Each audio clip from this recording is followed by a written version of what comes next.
Welcome back. I want to talk quickly about global variables and how evil they are. I mean, if you were paying attention, you might be asking yourself, Andre, why don't we just do global variables all the time? Remember how we had global lexical environment? Why don't we just declare all our variables into the global scope? Because whatever function we use, well, we'll have access to all those variables. Wouldn't that be nice? And everything has access to everything, and we don't have to worry about undefined, undeclared variables.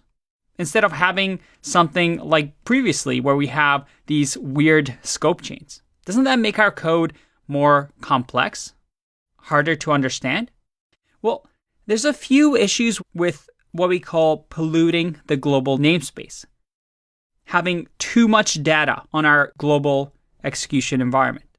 Remember, we have limited space, limited memory, right?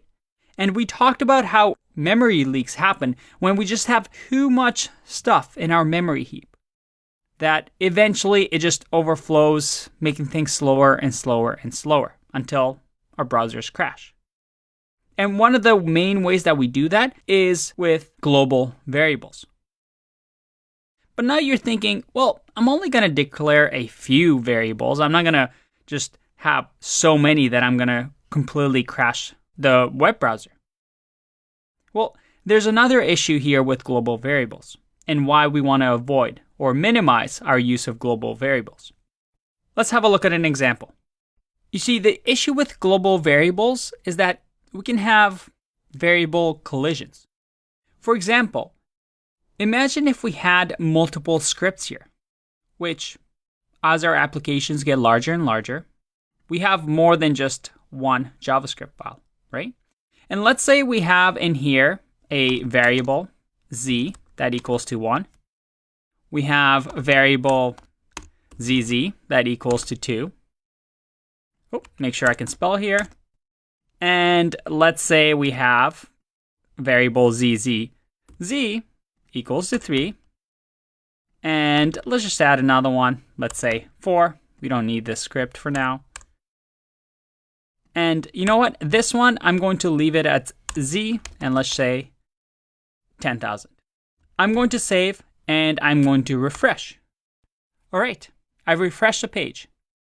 Now, if I look at z here, what would I have? Well, I get 10,000. I've overridden whatever I had at the top over here, that is z equals 1, because we had a collision.